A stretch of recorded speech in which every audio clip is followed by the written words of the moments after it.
Now inside Africans, oh yeah, make we groove for San Fran vibes, yeah? From Golden Gate we rise, Fog don't clear away, cable car they roll, Victorians they greet the day, Fillmore Streets we walk, stories full ground, Harlem of the West, jazz rhythms we still the sound, oh Mrs. Jackson, your tailor shop we hail, entrepreneurs we be... Family, welcome to San Francisco's legendary Harlem of the West. My name is Mr. Azza of the Phenomenal Life community, and today we are going to uncover the hidden hands that birthed this city of San Francisco. But first, a quick question many of you ask. Who is the African in our title, Inside Africans? The answer is simple.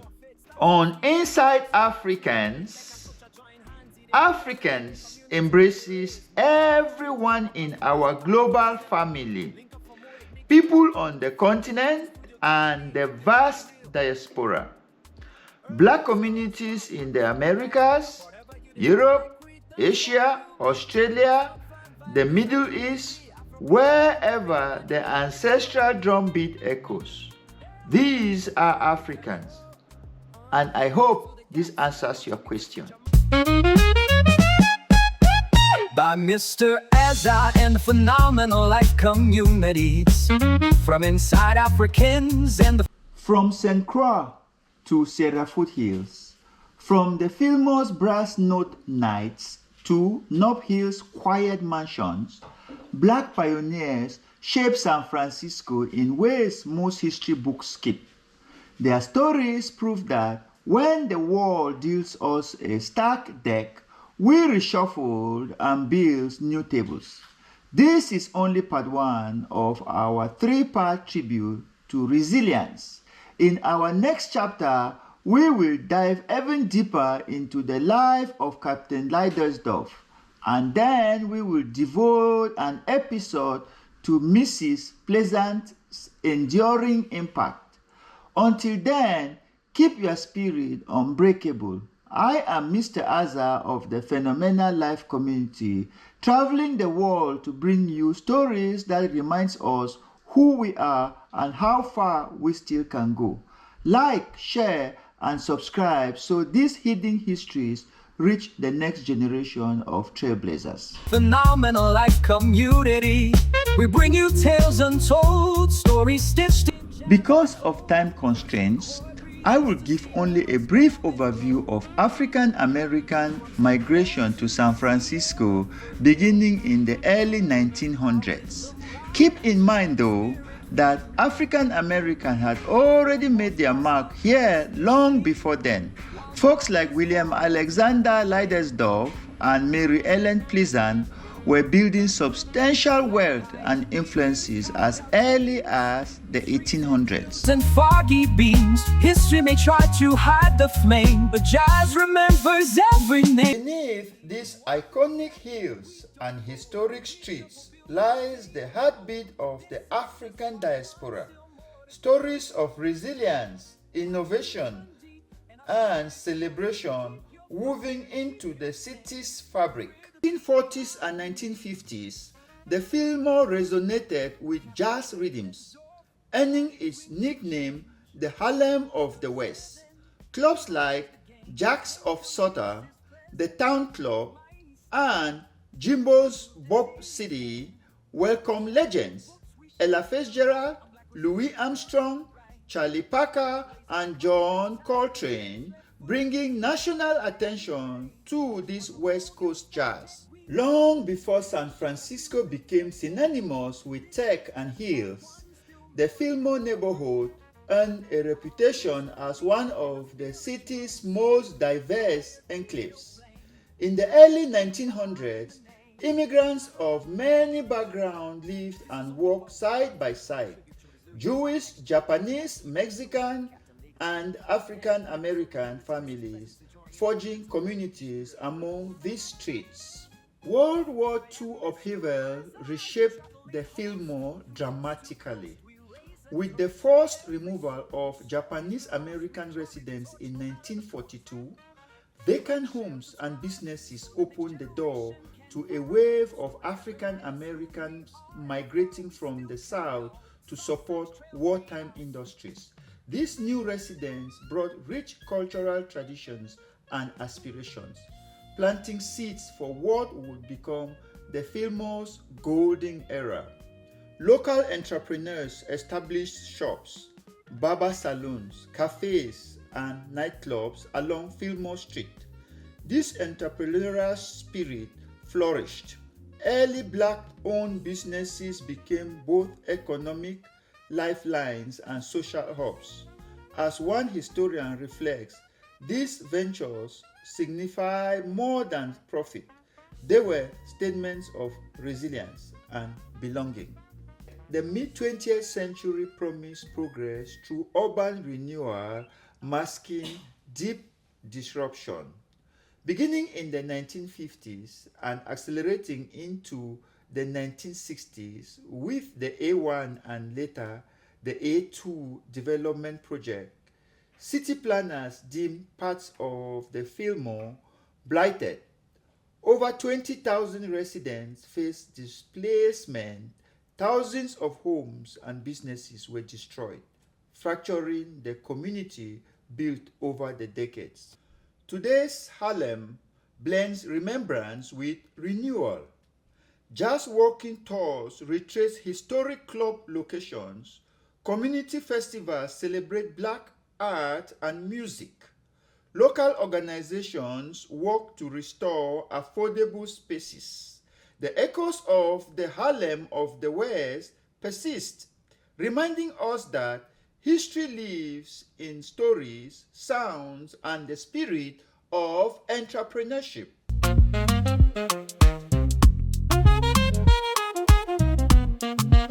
Make we dance for Fillmore. While digging into this story, I rang my friend Nancy Gitoito, a long-time San Franciscan, to see if she would give me a guided tour. Not only did Nancy say yes, she brought along Privet, a walking encyclopedia of the city's hidden history.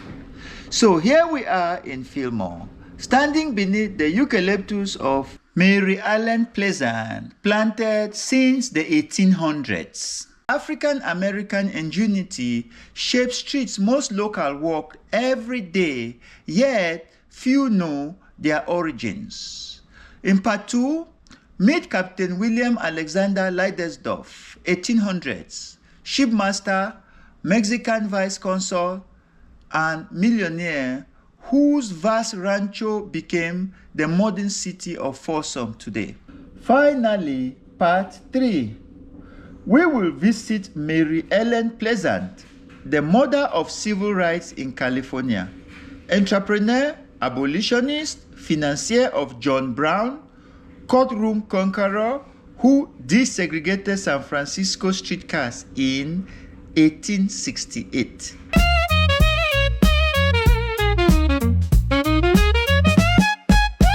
I am so amazed by what I have just heard from you, because my understanding of San Francisco was San Francisco was a city that was made by the Europeans. No. From my research online, it said that the Black people came here during the internment. No. When the Japanese were interned and they were short of labor. So Black people migrated from the South to come here and work to fill the need for the war effort. No, that was the third migration. The first migration of Black people, as I said before, were the Blacks that came that built the city, like William Leidesdorff, like Mary Ellen Pleasant. I didn't get that. And like several others who started newspapers and brought Black people to San Francisco to make San Francisco what it is today. So as you drive by, you see all these fancy buildings, Most of the land were owned by Black people.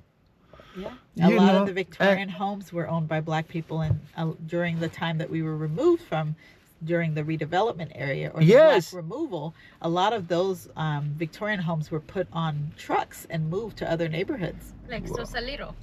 Yeah, and some in other parts of the city. So when you go around different parts of the city, you see a Victorian home smack dab in the middle of other homes. 9 times out of 10, though, that Victorian home came from either the Fillmore or one of these other neighborhoods that were part of the redevelopment removal of Black, Latino, and Filipino people in the city. But that didn't happen till the 70s. Okay. So and then a lot of the ornate architecture in this city was done by Black people. A lot of people don't know that. We were still laborers. We were talented blacksmiths. We were talented woodworkers, carpenters. We owned, stores and a lot of stuff as well. We pull up to Mary Ellen Pleasant's former property. After a long talk in the car, we finally stepped out to take a closer look. This is thing that they have for her. Yeah. For all the things that she did for the city of And these 6 eucalyptus trees.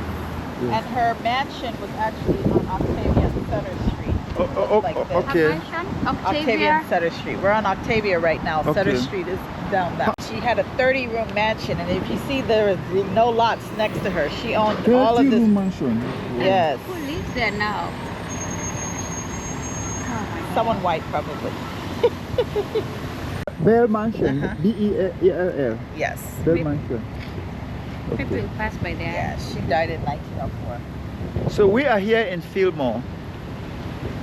I guess this must be the center of Fillmore, right? No. Not necessarily. Not necessarily. The Fillmore district ran all the way to Market Street. As far as really? all the way up to Bush in California, like all the way up that way. That was how far the Black business district was. We were curious whether residents knew who Mary Ellen Pleasant was and what role she played in San Francisco. Fortunately, we ran into a local out walking her dog who was happy to chat. What happened here? Yes. Awesome. Yes. That's what we're talking about. Hello. Are you really? How are you? She owned wineries and stuff like that. No, she was a woman ahead of her time, and God bless her. She's one of my heroes. So what's your fun fact about Mary Ellen Pleasant? She's a badass.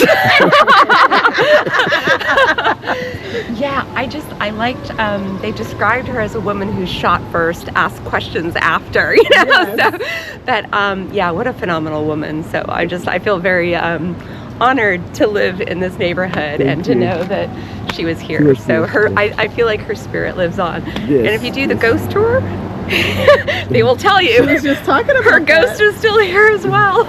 Yeah, I had that. She showed up. Yeah, I had some people are saying like she sits here.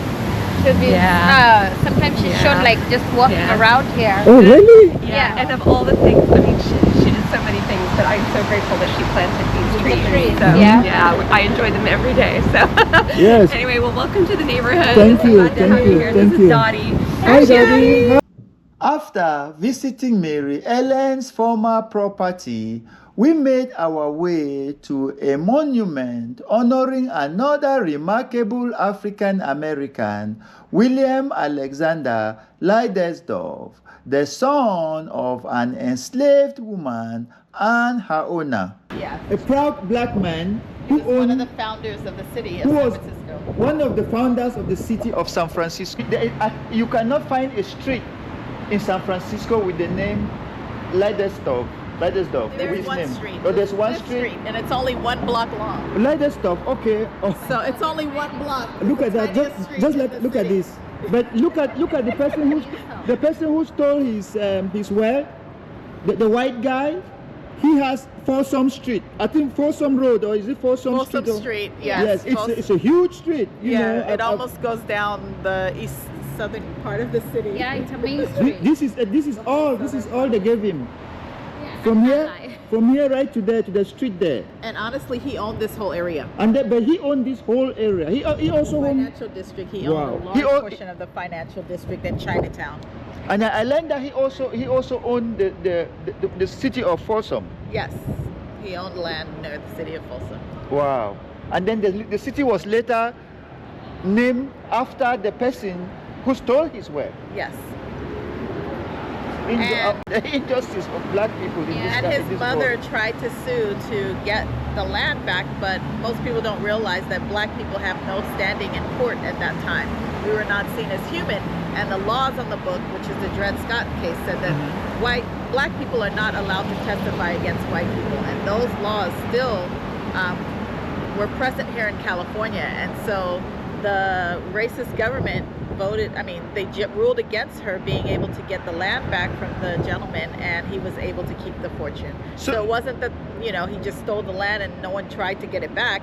The mother did try to get her son's property and his wealth back, but the judges that were racist in California at that time would not allow that. By Mr. Azar and the phenomenal life communities from inside Africans. You can almost taste the salt in the air. San Francisco is doing that thing it does. Bright sun, stiff wind, and a chill that sneaks under every jacket. My guide Bivet equals part historian and walking GPS pulls me down Market Street to show a few hidden in plain sight African American landmarks. Before long, the hills have swallowed the spot where I parked. We laugh at our wandering feet and decided to grab a ride. Then I remembered the Waymo app I downloaded back in LA a few weeks ago. Bivet grabs my phone, taps the screen, and calls it in. Minutes later, a sleek driverless car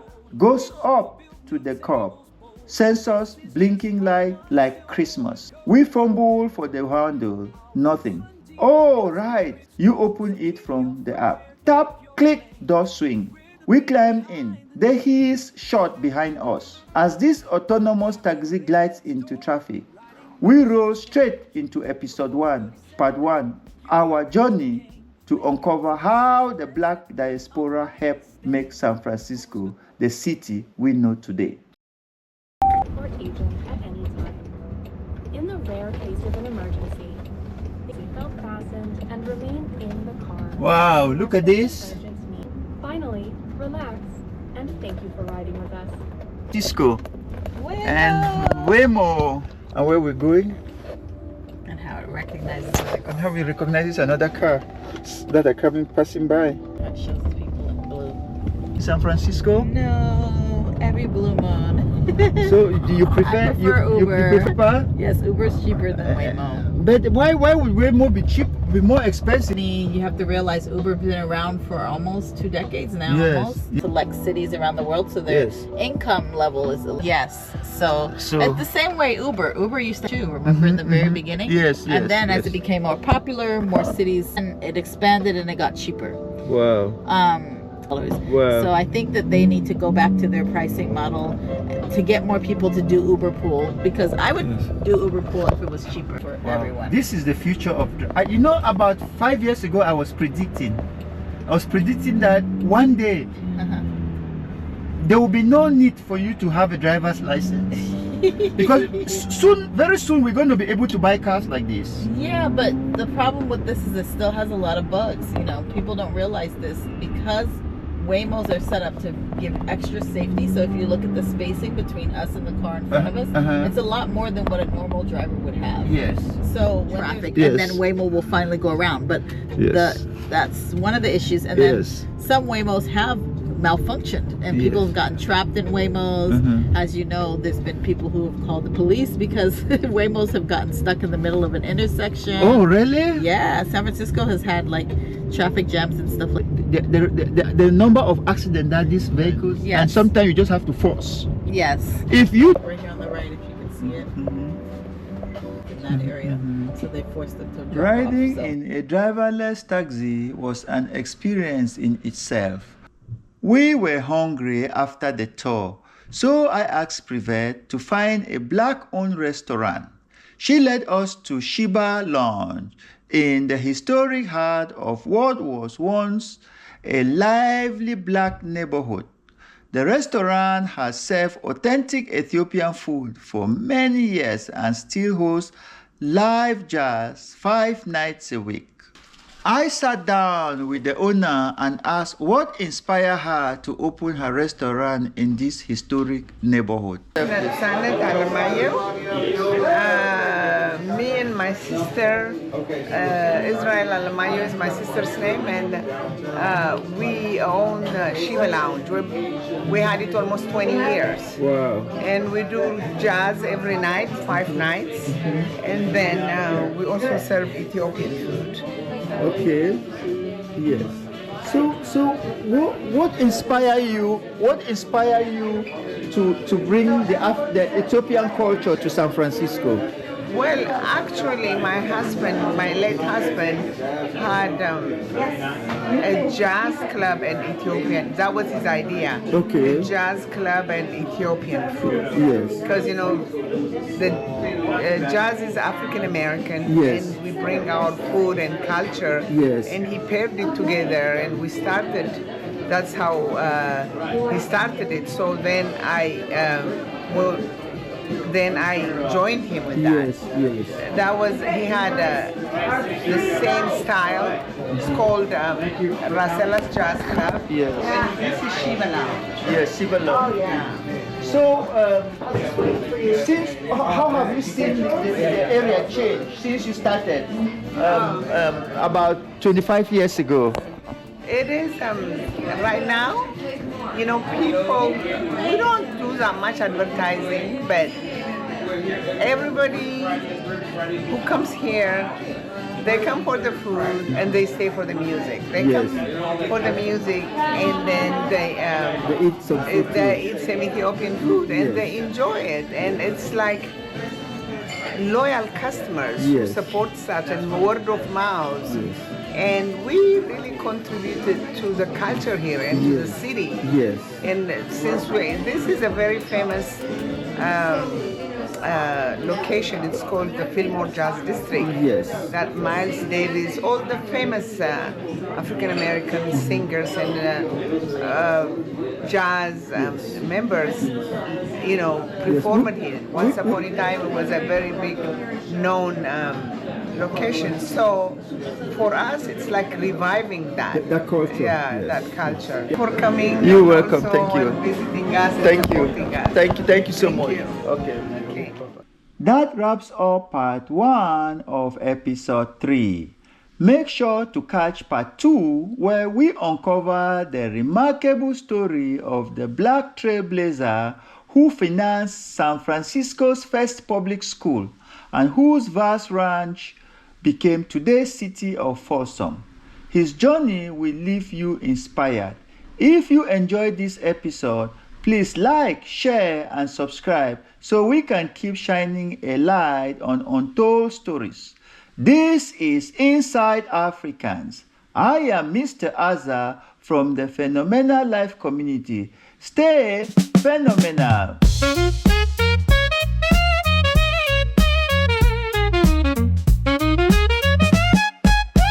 By Mr. Azza and the Phenomenal Life communities. From Inside Africans and the Phenomenal Life community, we bring you tales untold, stories stitched in jazz and soul. From St. Croix breezes to Sierra's golden glow. From St. Croix to the Sierra foothills, our rhythm rise where the spirit feels. Fillmore's brass note nights still sing, while Nob Hill's quiet holds everything. Black pioneers